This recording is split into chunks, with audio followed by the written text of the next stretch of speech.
Well, hello, Rick, Kate. If we're here, that means we've survived yet another week of the insanity. Yet again. Barely. That's the good news. We're here. Yeah, you know what? Being here is a good news thing. It's like we have as a society and as a team, we've muddled through another week of Trumpian chaos, crappiness, cruelty, conspiracy theories, insane people, and more names added to the list of people I want to see eaten by wolves. Yeah, and wolves are very hungry. I think there's like, is there a song with wolves? The hunger. Yeah, that is Duran Duran, 1983, "Hungry Like the Wolf."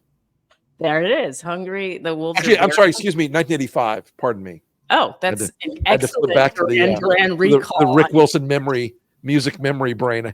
I think that's pretty close. But 84 maybe, we'll see. But somebody will find out. But no, this is a week of more things that have proven that the guardrails are out. The country is in deep trouble, and kick us off, Kate. We're starting with the ongoing occupation of our fair national capital. We've got a lot to talk about tonight. Things to look forward to on tonight's episode. The transcript of the Ghislaine Maxwell interview with Todd Blanche got released. We'll talk a little bit about that. We will, of course, talk about the shooting at the Catholic school in Minneapolis. And is Trump dying? Something to really look forward to. I was going to say the hope. Insofar as we're all dying, the question is really, is Trump dying soon? I know you've all seen those memes on Instagram and everywhere else. And it's like, they don't say his name, but it's like, one day you'll hear horns honking in the street. Your phone will be exploding with text messages. Yay. Everyone will be smiling. And you'll know what day it is. You'll know when he goes. I saw a tweet after Taylor Swift and Travis Kelce got engaged. Let's just get this over with really quick. That happened last week. Congratulations to them. But I saw a tweet that someone said, I got so many texts. My phone was blowing up so much. I thought it happened. Well, that's the thing. There's only two its. There's the engagement and him leaving this fair planet. Those are the two its. One's you know down. what? And the sooner the better on all fronts. Yeah. And I don't mean to sound ungracious, but I am. I was gonna say I'm fresh out of graciousness. Yeah. All right. We'll get to the hope at the end. Save it. Something to look forward to. I want to start with a few updates on Trump's military takeover of my beautiful city that I live in, and soon to be perhaps Chicago and Baltimore. One update: the National Guard is carrying guns now around DC, and this picture circulated. Because nothing said. Yeah, there you go. That's the Department of Labor building here in town. That photo isn't big enough. I don't think they're showing suitable loyalty to the dear leader. It's not. They're eventually going to have to actually get down and pray. I fear that's going to be the new thing: is turn towards the portrait of Donald Trump and bow down. And are you bowing low enough or not? So since the National Guard folks are now carrying their sidearms and their weapons in DC, how's that working out while they're picking up trash? Because that is what they're doing right now, is picking up trash. It's multitasking, Rick. True. They're gonna have in one hand those little garbage pickers, the little grabber things. Yeah. And in the other, and that's the training. Now, correct me if I'm wrong. National Guard is usually supposed to be deployed to help with natural. Generally, the National Guard in times where we are not in a war, which we are presently not in a war. Generally, National Guard units do a lot of civil affairs work. They do a lot of disaster relief work. They don't do a lot of domestic law enforcement work at all. But now they're doing trash pickup in DC. This is, I think what you're really seeing here, Maya, is the fractions of of the Guard knows this is not their mission. Their leadership knows this is not their mission, but they're terrified to say no to this insane president. Well, and as they should be, because he attempts to fire everybody who disagrees with him. And even though that's not a dictatorship, I'm not quite sure how he would characterize that, but getting rid of everyone who doesn't align with his very specific beliefs that the country should just be exactly what he wants it to be and nothing else. And at an incredible cost to the American taxpayer. Like, these are very expensive garbage men, Rick. Like, yes. What was it? $500 a day for each soldier, something like that. Yeah, I will go pick up trash for $500. Well, and by the way, the classic jobs program stuff that happened in the 80s, 90s, 2000s for young men in big cities, that was one of the things they would do. Go out and work a job a little over minimum wage, but it was something to do and make a little bit of money. They could be doing that in DC, but they're not, because they have to have the stunt casting, cosplay BS of this whole show. But also think about the ridiculousness of men in fatigues, people in fatigues picking up trash. Yeah. In the park. I mean, it makes us look like a complete and total laughingstock to the rest of the world. Well, and I mean, it doesn't. I think we've gone past the looking at like part. We're in it. We look absurd. This country looks absurd. And you know what? The rest of the world is watching this with a combination of, I mean, some countries are amused, but most are just horrified, because this is very obviously what they've got for 2026. Trump even said it the other day in the 3.5 hour long, 3 hour and 16 minutes, let me be accurate, longer than The Godfather, 3 hour and 16-minute cabinet meeting. The praise meeting. The praise meeting. Let's you want to do that now? Yeah, we might as well. Sure. It's an honor to do this job under the president's leadership. You are the single finest candidate since the Nobel this Nobel Award was ever talked about. Thank you for your leadership, for your boldness, for your clarity, for common sense. This is just such a great opportunity, really, to recognize your leadership. It's pretty great to celebrate Labor Day with a builder who loves labor. You have saved this country by making it the best place in the world to do business again. You are really the transformational president of the American worker, along with the American flag and President Roosevelt.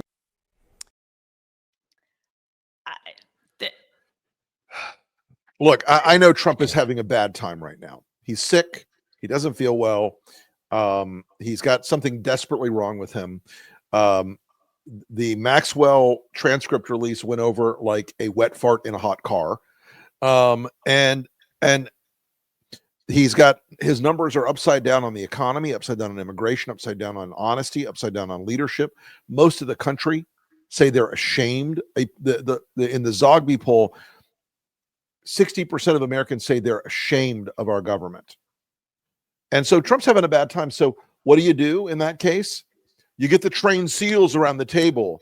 So you are beautiful, sir. We love you. Everybody needs a pep talk. If he's having a bad day, you need I just don't think the pep talk should have been shown to the rest of the world. Like, they could have done that in private. Like, I think that could have been like a quiet situation room type. Yeah, but here's the thing. He wanted the cameras. He wanted all my people. They're so good on TV. They're straight out of central casting. They look good. So when they say I'm strong, the people will believe I'm strong.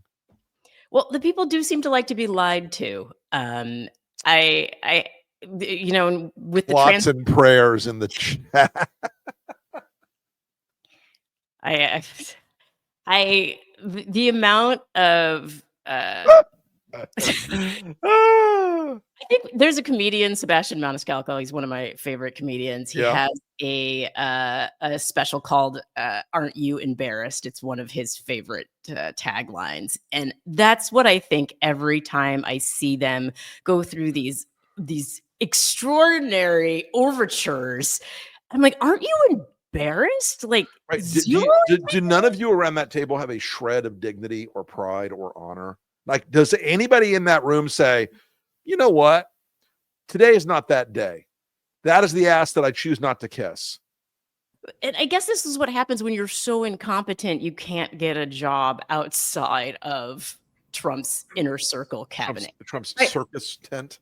And I want to ask you guys, I mean, I understand that it's been done and that it's a cliche to, do a North Korea comparison, but it is pretty glaring. And do you think that Trump can sort of see that parallel and that he likes it, or that he thinks this is a unique thing for him? No, he loves the military parades. He loves the posters. He loves the iconography and the stylistic vernacular of fascism and of authoritarianism. But I want to show, actually, I do have this that many of us may have seen this week too, from one of those Oval Office things. Dictator. He's a dictator. A lot of people are saying maybe we like a dictator. I don't like a dictator. I'm not a dictator. Sorry, Maya, you go ahead. He's dictator curious.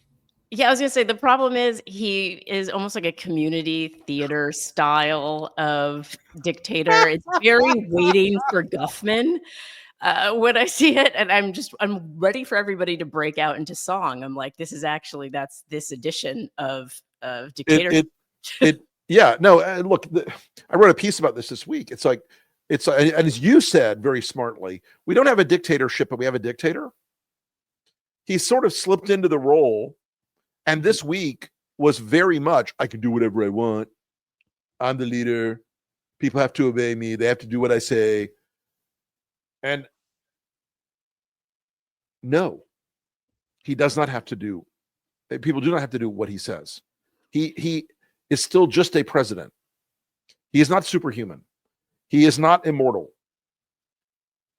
Clots and prayers. I'm stealing the fuck out of that, by the way. I'm stealing the fuck out of that.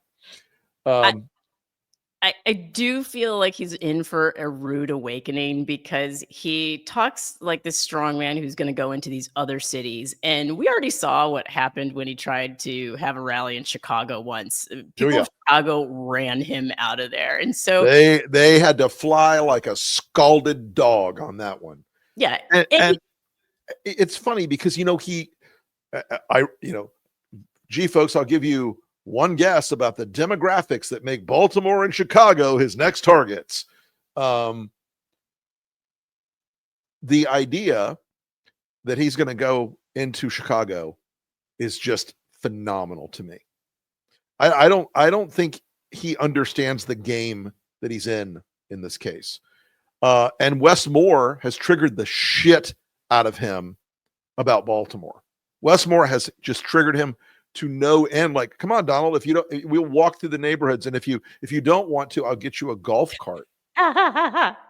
Brilliant. I was going to say, no notes, A+. A+.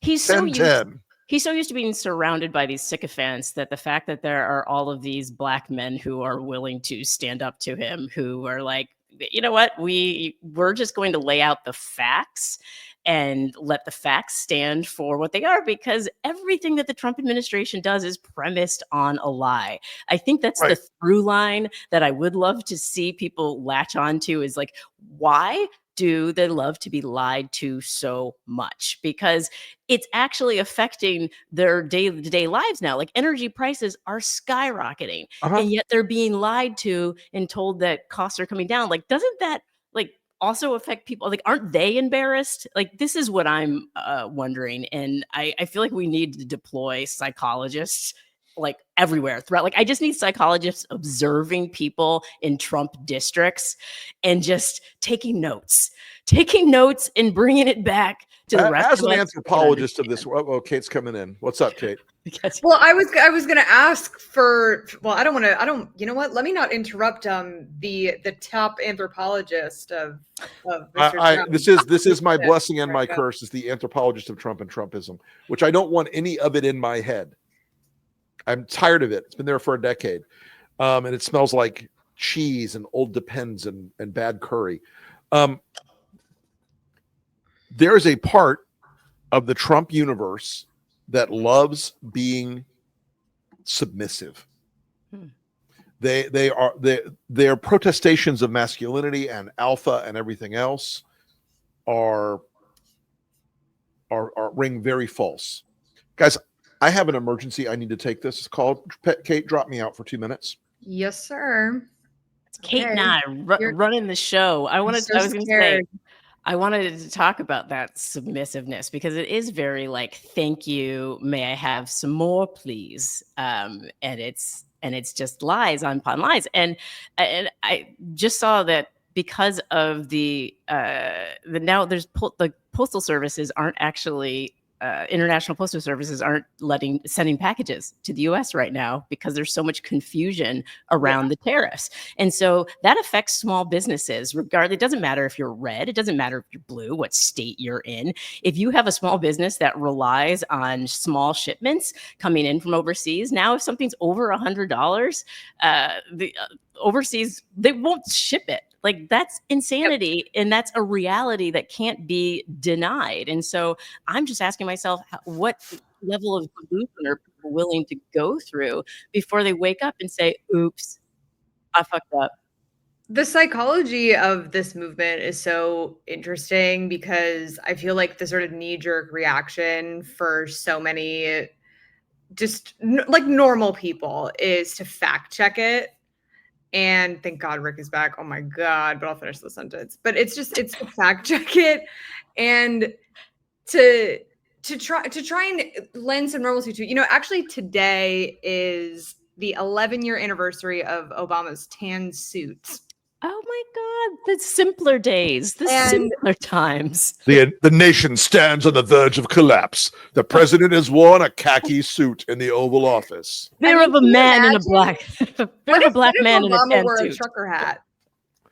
Oh my God, they would have been like, "How dare you culturally appropriate our sacred iconography?"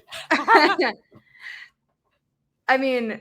But like you can't fact check your way out of this because we don't live in a world where the regime operates with the same facts. They'll fire anyone who has facts that are different. No, they don't believe in facts. Well, and I saw I was going to ask you guys about so I can get out of your hair. Is this Ghislaine transcript getting released? So on Friday, the Justice Department released the full transcript of her interview with Trump's personal defense attorney turned deputy AG, Todd Blanche. And you won't believe this. She said that the one man with the sole power to pardon her from a 20-year prison sentence is a stand-up guy who has never done anything wrong. As anyone could have predicted, Blanche had virtually no tough questions for Maxwell, asked many more questions about Bill Clinton than Donald Trump, and redirected conversation when it approached Trump or any of his associates and his cabinet. So my question on this is, who was this stunt meant to convince of his innocence or of anything for that matter? Like, was this a genuine attempt to turn the page? Like, it didn't even stay in the news cycle for more than half a day. So I don't know. I'm curious your thoughts. I believe it was completely a setup to have a predicate for Trump to pardon her. That's it. I think that's all it was. And he can now say that she was railroaded. She said good things about me. I'm going to pardon her. What he'll probably do is wait until around the Christmas holidays, dump it off on a Friday night in the holiday season. But if you read this transcript and you are in any way familiar with any deposition ever, and I have been through a lot of depositions, both on the reading end and on the delivering end, this was a complete stage play. This was written like a stage play. It was written as if it was a kabuki dance. You knew every move that was going to happen. It never got anywhere close to controversy or anywhere close to a trigger point or trigger word. The entire thing was a scam. Todd Blanche and her attorney, to repeat this for folks who haven't heard it before, are friends. They do podcasts together. They coordinated this in advance. I assure you, they coordinated this in advance. Thank you, Deborah Tessman, for the super chat. They coordinated this in advance. They built this thing so that Trump could say, look, even she says I'm innocent. And they're going to pardon her. She's the only sexual predator The only sex offender in minimum security federal prison right now. The only one. The only one. You know who ordered that? The White House ordered that. Not even the Department of Justice. The White House had to order her transfer to a minimum security prison. This is corrupt. It is a cover-up. And when this is all said and done, if we are still alive, Todd Blanche and these people are going to prison. This is a cover-up. It is an abuse of their power. It is absolutely horrific what they've done. And the victims of this monster, Maxwell, and the victims of this monster, Epstein, are being treated like they're some sort of sideshow when they're treating Ghislaine Maxwell like she's queen for a day. Yeah, I mean, to Kate's question, I think it gives people the permission structure, the people who want to believe that Trump is just a saint and definitely not implicated in any of these things. It gives them that permission structure to say, "Oh, okay, see, it was all those were all lies. It was just a mistake, just a confusion about what." No, if you read the Julie K. Brown coverage of the Epstein trial in Florida, and if you read some of the transcripts from Maxwell's trial, he's a fucking monster.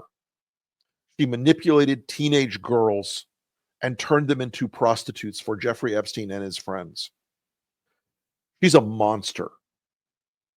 I know that Trump is beyond shame. That is a superpower of Trump, and Trumpism is shamelessness. This one is a bar so high on that scale of shamelessness that I don't think I've ever seen anything quite like it.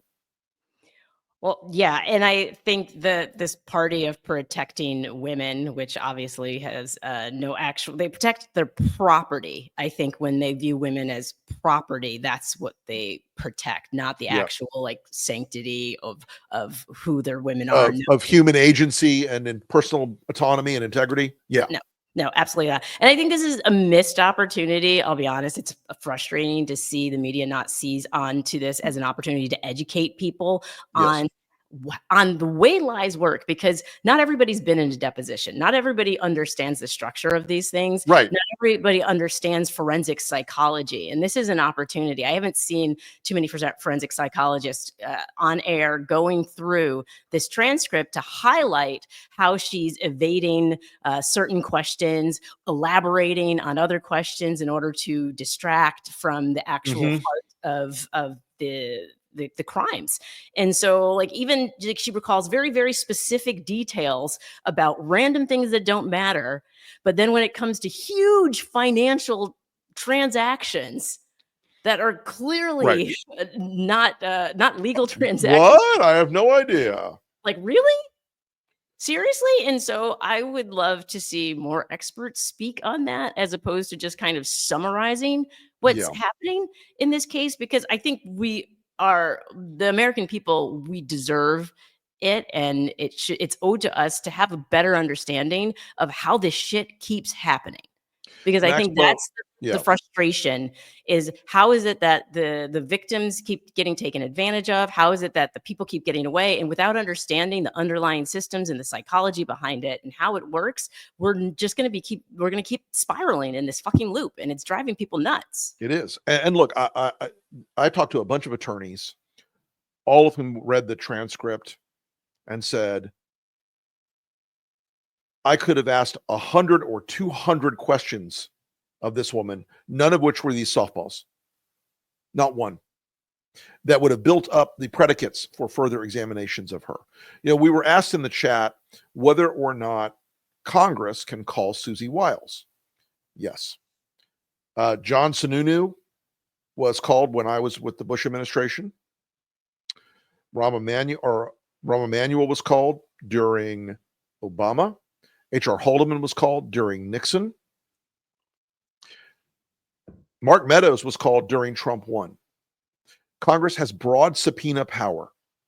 If they choose to exercise it, I will be happy to provide them with a very large list of people to subpoena in the White House, many of whose names you don't hear every day, who are the implementers and the connectors so that Susie Wiles can say, hey, staffer X, call Pam Bondi's staffer Y, and you tell that guy to tell her.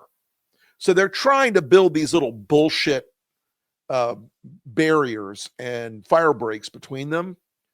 That shit ain't gonna work.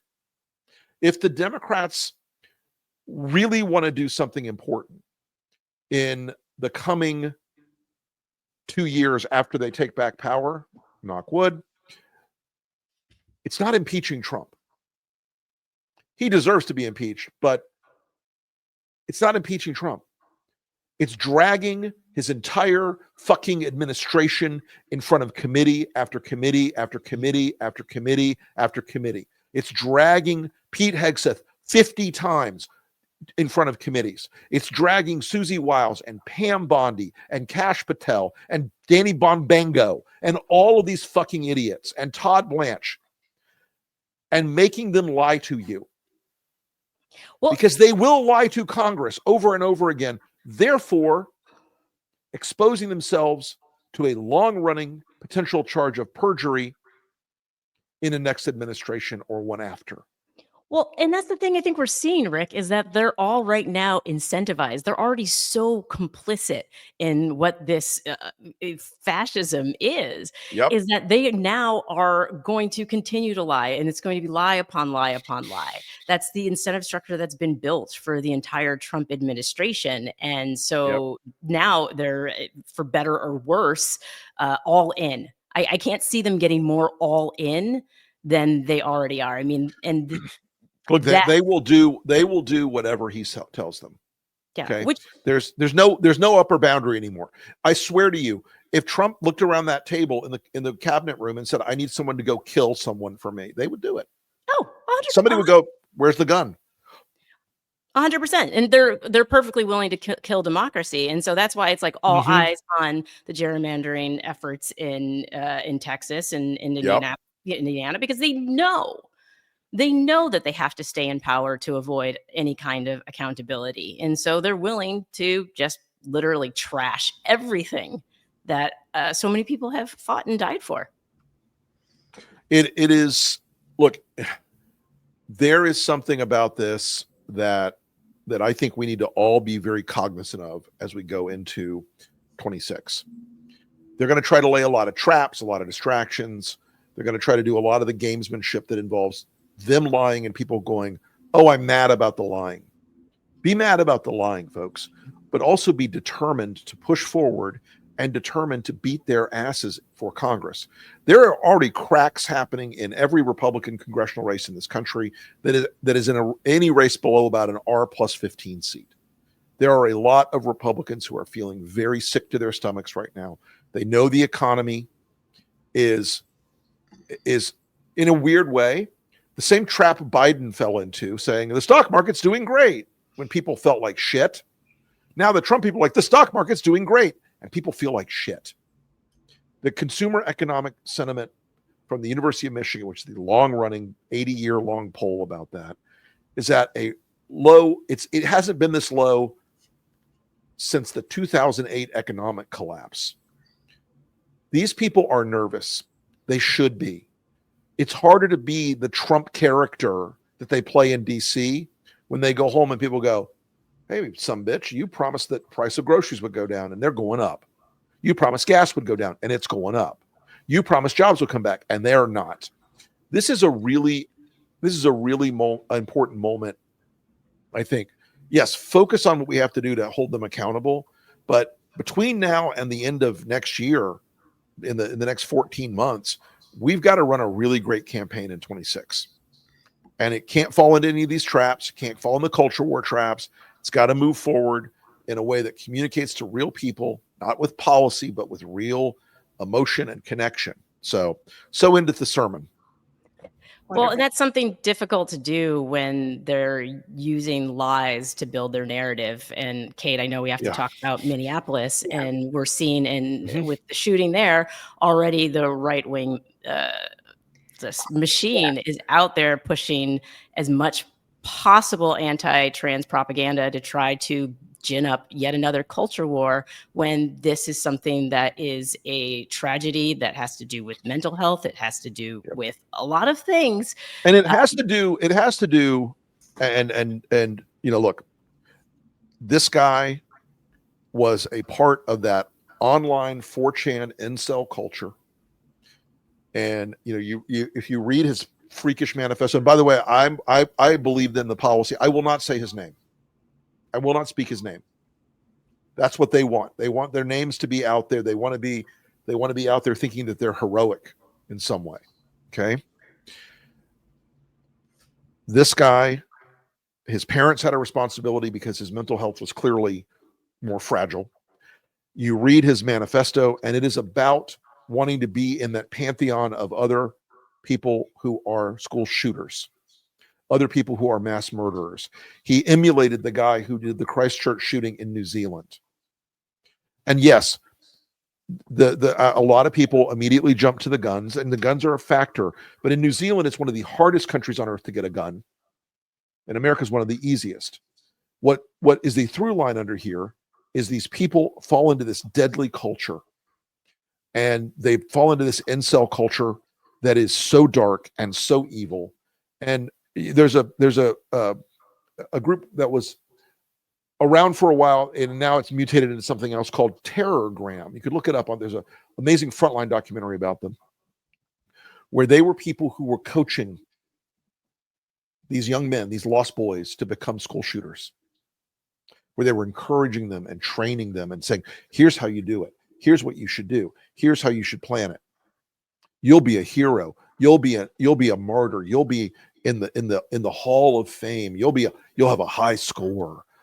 It is so sick. And this culture that's out there is something we as a society have better fucking do something about, because there are a lot of lost boys out there. We've talked about this at length about young men in American culture and American politics. It is a problem that sometimes, unfortunately, is able to be exploited by people who are purely fucking evil. And it's not because he was trans or not trans. It doesn't matter. He got into a culture that found his vulnerabilities and pushed and pushed and pushed and pushed and pushed until he did it. Well, I think the desensitization that exists right now around using violence to solve problems. I mean, there was just political violence, 40 days ago in Minnesota against elected officials. And so we just have to really look at where the Trump people, by the way, where many MAGA supporters of Trump made fun of the victims, made fun of the families suffering in that case. Justified it. It's casual violence, Rick. And here's the thing: like, I'm neither pro-gun nor anti-gun. I am anti-casual violence. I'm anti as one ought to be. As this is just how we live now, that we accept this. I mean, I vaguely remember, I think the first school shooting I remember was the Lori Dan shooting in Winnetka, Illinois. It was wow, yeah, that's and I think I was in maybe junior high at the time. Mm-hmm. And I remember that being extraordinarily like earth-shattering, but as a one of. Like, that's the last time something like that will ever happen. This is a one of. And it just seems like our culture has embraced this notion that it is unfixable, that this is just an inevitability, that it will just happen because it's so ingrained in our brains now. Yeah. And I mean, look, this kid was posting things online saying, I'm going to do a school shooting. I'm going to shoot up a church. And you know what the FBI has been doing lately? They've been going through 1,000 FBI agents were devoted to Donald Trump, trying to clean up the Maxwell's files and the Epstein files. Well, yeah, it's FBI agents are deployed all over the country, arresting gardeners and home health care nurses and folks in Home Depot parking lots. If the FBI was doing its fucking job, and the DHS was doing its fucking job, and they had not done away, because they have done away with the office that monitored online extremism, maybe we'd know this. Yeah, Maybe somebody could have stopped this. Maybe somebody could have spotted this. I mean, and this is across the board, the manufacturing of problems so that we can't actually focus on the real problems. And that becomes very much a distraction for people. People do not know what to focus on anymore. People are very confused about what they can do to help and what they can do to help change the system, because they say, well, we write to our legislators, we write to our senators. There was an Office of Gun Violence Prevention. There were things that existed in place, and people are saying it still hasn't stopped anything. And so I think people are feeling very demoralized about the fact that nobody wants this. Nobody wants to send their kids to school and have their kids get shot up. Like, that's not the American dream. And so I think people are looking for a little bit more leadership right now from, we're obviously not going to get it from the GOP, but I think we need to look for it from independents, from the Democratic leadership saying, hey guys, we're well aware that we're not in power right now, but this is why it's so important that we get back in power, that elections have consequences. And having a weaponized FBI, as you mentioned, Rick, having a weaponized FBI that's going after gardeners instead of potential school shooters is something that has a consequence for everybody. It doesn't matter if you're in a red state or a blue state. So I'm in the middle of writing a new book, folks, and I'm doing a lot of deep dives into how social media changes people's brains and how it changes functions. And one thing I've learned, I spoke to a former Facebook executive who told me, we know who these kids are. They do certain searches. They are in certain groups. We have a profile of who these kids are. They're online. They get into the gun groups. They get into the neo-Nazi groups. They get into the weird alt-right shit. They get into the incel stuff. They get into the black pill stuff. They know who they are. And you know what? When I turn on my social media, or when I turn on when I'm on my computer, I get fed ads that are incredibly narrowly focused, like aviation components for my particular model airplane. They know when these kids start falling into this rabbit hole. They can profile the fact that I have a certain type of fucking engine in my airplane and market the right oil for it to me. Are you telling me they can't go out and spot a nascent school shooter? They can, and they should.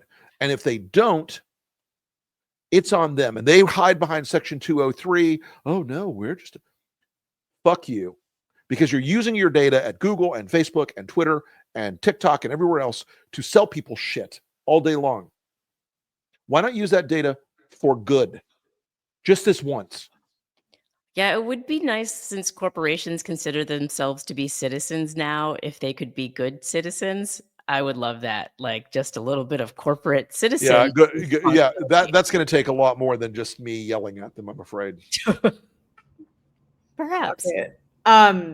So much more we could say about this, but we have to move on, and I did promise some fun. So let's have some fun. Is Trump dying? I mean, is Trump dying? Is Trump knocking on death's door with is the only vigorous thing about Trump his knock on the door of the afterlife? So Possibly. before we get really deep into it, for people who have not been like clocked in 24/7 this week, Trump has been behind a desk basically all week. He's not been like standing up, walking around doing things.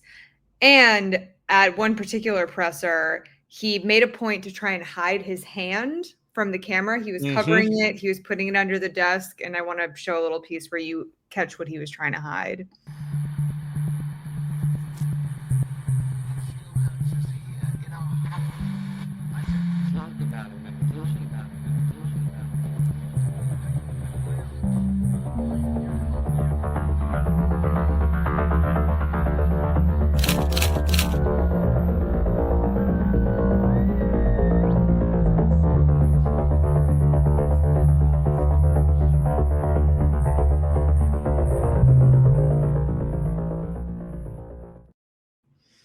So a couple of questions.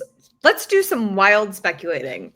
What is going on with Trump's health? What do we think? And then more to the point, what happens if he dies? Should we be excited about that? Should we be scared of JD Vance? Is he better? Is he worse? What happens if the worst happens? Yeah, succession in this So here's what happens. JD Vance has been doing everything he can lately to be the president. You notice this, right, folks? He's on the Sunday shows. He's on talk radio. He's talking to podcasters. He's going to Union Station with Stephen Miller, Uber Duschenführer Stephen Miller, and with Pete Hegseth. He's out there being president. Vance is preparing to become president. He cut a deal with Elon so that Elon wouldn't start a third party this week. Vance is preparing to become president. Here's the fun part about Vance becoming president. Let's just say tomorrow the final McNugget lodges in Donald Trump's foul throat and it's over. JD Vance, at that moment, begins the Hunger Games. He may be president at that moment. He may have Peter Thiel and Elon Musk and a bunch of other billionaires behind him at that moment. Let me tell you who's going to fuck him. Every other Republican with a pulse. Starting with Coakley and Slow Eric, the Trump boys, who have developed an amazing grift. They want that grift to go on forever. So one of them, most likely Don Jr., will immediately say, yeah, JD was okay, but he really wasn't the kind of guy my dad wanted for his successor. Marco Rubio is already spending time in D.C., because we hear shit, Marco, because you're not that discreet, whispering to people like, well, you know, it was JD who fucked up the Russia deal. Trump almost had it, but JD fucked it up. These guys are going to be like rats in a bucket. They're going to eat each other alive. And believe me, folks, there are so many more of them who want to be president that when the bottle gets uncorked, they're going to spend the period between the day Trump shuffles off this mortal coil and the primary tearing him a giant new asshole. They're going to go at him with all guns blazing. And let me tell you something. There is no second Trump. There is no diet Trump. There is no Trump light. Why would you want that if you're a MAGA voter? There is no one who is as Trumpy as Trump. Look, Ron DeSantis tried to out-Trump Trump, and he couldn't. But they will come at him from the left, from the right. They will dig up every old, but you called Trump Hitler. Right now, they ignore it. But once Trump dies, once Trump kicks off, it is going to be the opening shot of the most brutal internecine political warfare you have ever seen. And unfortunately, the American people, we the people, are the collateral damage to that. And I think that is what's the biggest concern to me. It feels like at this point they're keeping Trump alive so that he can do all of the dirty work, so that then they can kind of come out as like, oh, that was him, that was Trump. Now we're just the technocrats who have all of your data that big balls uploaded. Look, JD Vance has a lot of people behind him who are very smart people, and that is one thing about JD Vance. He is not stupid.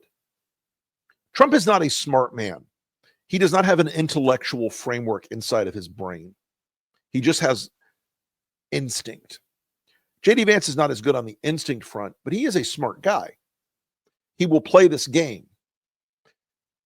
He will try eventually to scooch back ever so slightly, just enough to get the New York Times to go, well, Vance is certainly not our cup of tea, but he is a vast improvement over Trump. Not stupid. You watch that transition, but he's going to be the target of so many Republicans attacking him in so many directions, and they'll start out small and they'll get big and they'll get ugly, because there are a lot of things about JD Vance to hate, and they hate them all. Well, and you bring up a good point, Rick. I think that people he seems so normal in many ways next to Trump. And so I fear that a lot of the media will latch onto that. But I think the bigger thing is that nobody fears him. Nobody fears JD Oh, Vance. no. Nobody wakes up in the morning and goes, oh, my God, what if JD Vance comes after me? Oh, no. I think a lot of real like regular people do. I think that we like to laugh at JD because we're all chronically online and we get to laugh at the memes. But I see people in our audience. I see like family members of mine go, well, if Trump dies, like JD is even worse because he's got everything that Trump has, but he's smart and he's gonna convince like people that he's gonna be a smart president and that, you know, the Yale education and he sounds so brilliant on TV. Like, do you think that's true? So here's the thing. I think Trump is only able to get people to do what he gets them to do because they're afraid of him. Because no one's afraid of JD Vance, I don't think anybody is going to go along with a lot of the policies that he's going to want to implement because he's not going to be able to strong arm people in the way that Trump did. So it's going to be, again, like you said, Rick, everybody for themselves. So they're going to be, what's in it for me? If there's something in it for me, Right. Sure, I'll do it for you, JD. But if there's not anything in it for me, fuck off. Like, pretty sure. Now, that's JD has a couple of big fans, Peter Thiel and Curtis Yarvin, who are the architects of the neo-monarchy that Silicon Valley wants. And folks, when you dig into that rabbit hole, it is just astounding. But the reason Putin likes Vance right now, and the Russians like Vance, is he's clearly pro-Putin. Like in a way that Donald Trump, the Russians kind of respect him more. Trump is a clown, and they've manipulated him, and they look down on him. Vance, they think, is a fellow traveler. So there will be a lot of people that will try to save Vance's bacon, but he's also, Yarvin is a putz, and he is the weirdest creature you've ever read. And my God, for this new book, I read a lot of Yarvin, and every time I finish, I want to take a bleach shower. Yeah, I unfortunately went down the Yarvin rabbit hole. Yeah, and it's no good. I It's haven't no recovered. fun. All right, Kate, let's have some more fun here. But yes, folks, is Trump dying? Something is bad wrong with Trump. I've talked to a couple of doctors, including medical professionals and doctors. But one guy who was a cardiac care nurse, he told me he is quite clearly in late stage. This is not the new stuff. This is later in the game. Wait, didn't astrologists say it was going to happen in August? I feel like wasn't that out there? Yeah, there was like some astrologer that said it would happen in August. There are so many TikTok astrologists. My favorite thing about that day when he was hiding the bruise is that people were just tweeting random dates. Like people were tweeting like January 29th, 2026. And like we were all supposed to know what that meant, which is like that's the day that he's going to die. And I think what's really funny is that like statistically speaking, I think that people probably tweeted enough days that there will be one tweet that someone will get to go back and quote tweet and go, holy shit. I love that we've turned this into guessing how many jelly beans are in the jar. Look, here's the thing. I was raised in the South to not speak ill of the dead. But when that motherfucker goes, I will do a dance. I will literally get on TV and do a fucking dance. This will be a liberation for millions and millions of Americans, almost without parallel in our history. There has never been a more hated leader in this country, and he deserves the hatred. All right, time to move on to the speed round as we are coming up on time. So my God, I'm just going to get right into it. John Bolton got raided by the FBI. No small thing, but that happened this week. What a coincidence. A critic of the president gets raided by Pam Bondi's FBI. I'm shocked, I tell you. Right, and not anyone with like really strong liberal credentials either.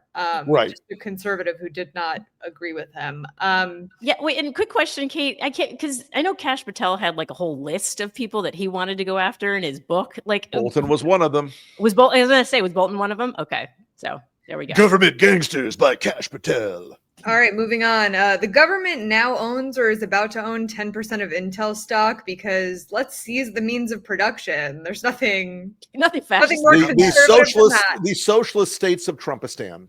Yeah, well, I think also I'm going to say we, since we're the Americans, we're also part of the government, I suppose, in many ways. We seized Amtrak from Amtrak, didn't we? Take Union Station. Yeah, we took Union Station back from. I don't know. I thought it was already some quasi-governmental function, but okay. Yeah. Union Station needs much more gold. Much more gold. Big one. So Big Balls, the infamous, uploaded American social security numbers, dates of birth, health information, and more into an unauthorized cloud environment, and every American could need a new social security number. I feel so safe now. Also, I feel like aren't there only like 5 people that work in the Social Security office now? So if we're gonna get new Social Security cards, it'll take like it's gonna take a damn minute. Well, and here's the thing about that. I promise you, it has been shared with Grok AI in Elon's world. It's probably been shared with Peter Thiel's Palantir at this point. Of course, they're going to fuck with us on this thing, and of course, it is one more example of why Edward Cortesine or Corsine or whatever his name is, Big Balls, is another little motherfucker who needs to be in front of congressional committees until his eyes bleed, because this is the kind of shit we warned people about.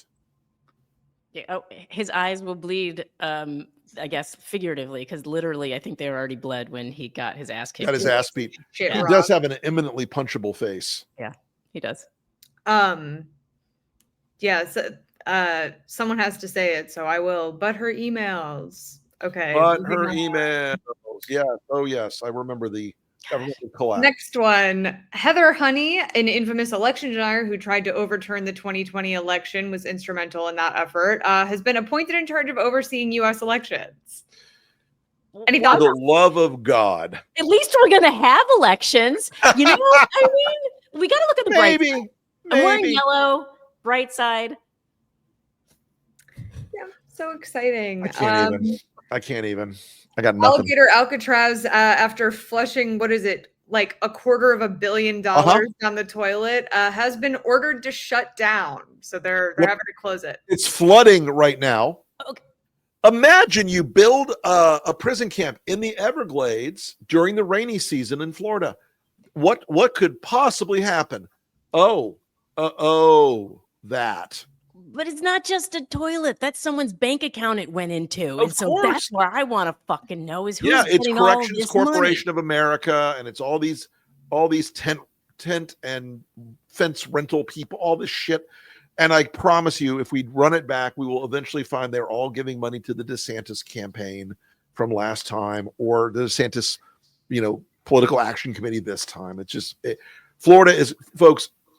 I have worked in New York, Louisiana, and Nevada, and Florida's corruption is so far above the corruption in any other state.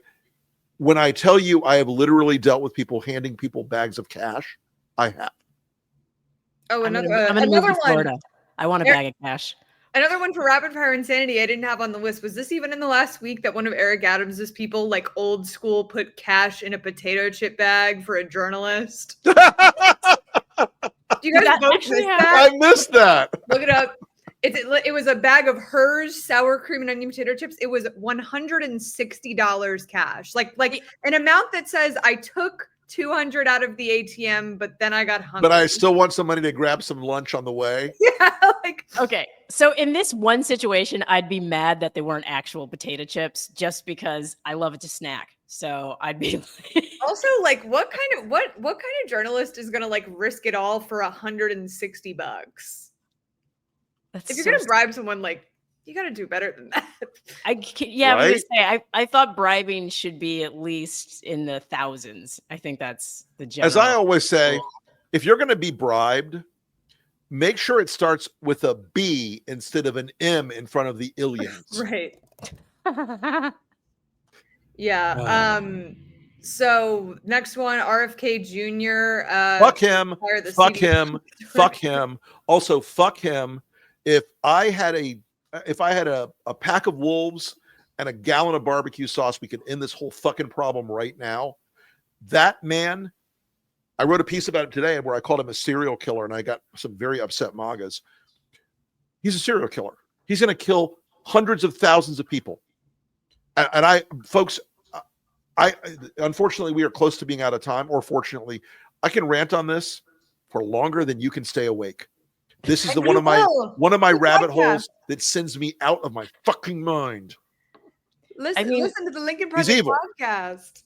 Yes. I mean, people who have actual skill set in sciencey things that we need are quitting their jobs in protest because that's how bad. Like anybody who's a doctor, right? Like I feel bad for doctors right now and lawyers right now because they're looking at the incompetence of the Trump administration, and it's like, oh, that's all it took to have that level of power is to just be willing to do and say anything. And the sad thing about RFK Jr. is like when I hear him talk and I see him talk, he acts like he's doing something.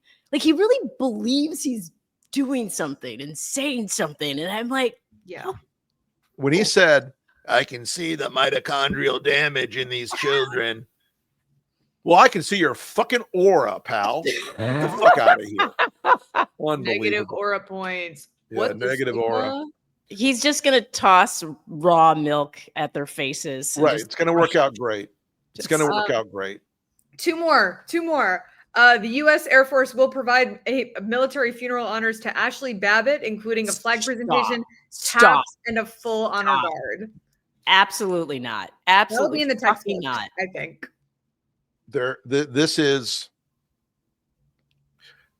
They refused to even put up a plaque honoring the officers who were injured and the ones who died after January 6th.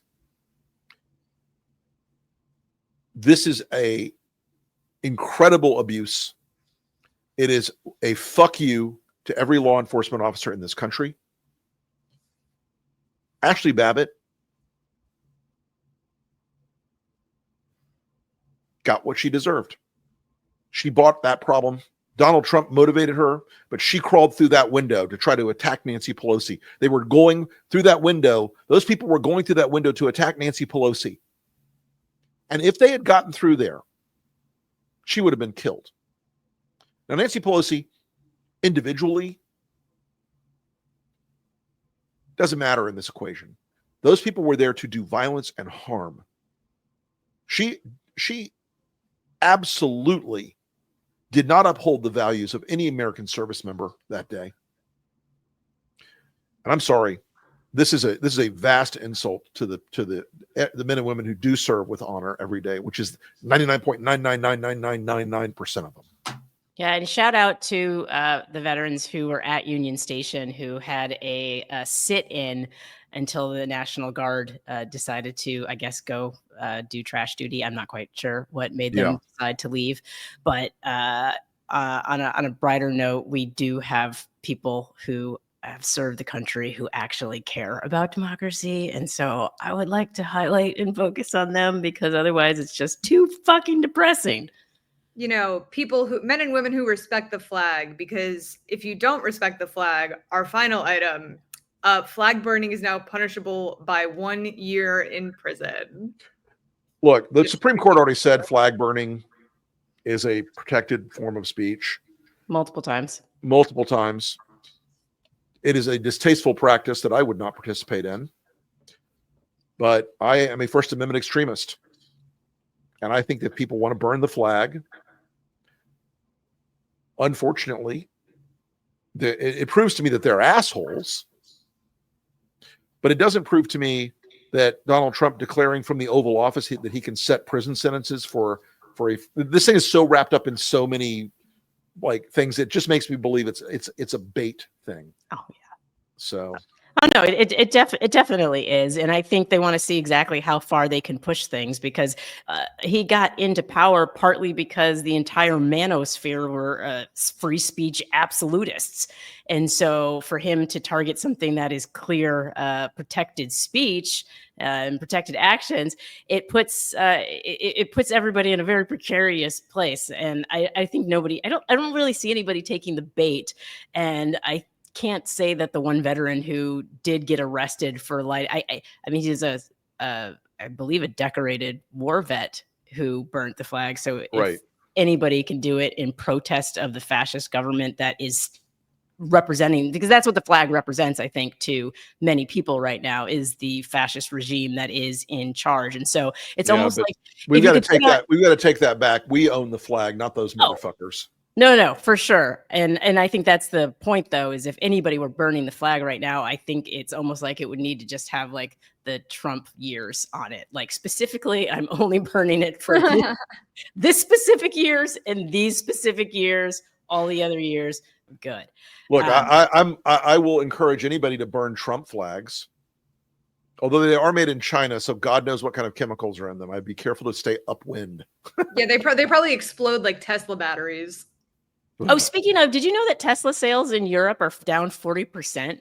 Yes, yes, I did. Is excellent news. Meanwhile, I did not see that coming. Did not see it. Womp womp. Well, did we get everything, guys? I think we got everything. Nothing. Okay. Important reminder to our audience: we are off next week for the Labor Day holiday because I'm away. And I'm going to make myself be away. I keep saying I'm going to do a digital detox and not like look at the world or the internet for like 3 or 4 days straight. And I keep failing at that miserably. But here's my thing. Folks, when you're tired, don't quit. Rest. I'm going to go rest. I need a week off. We're going to take a rare vacation, first time in a couple of years.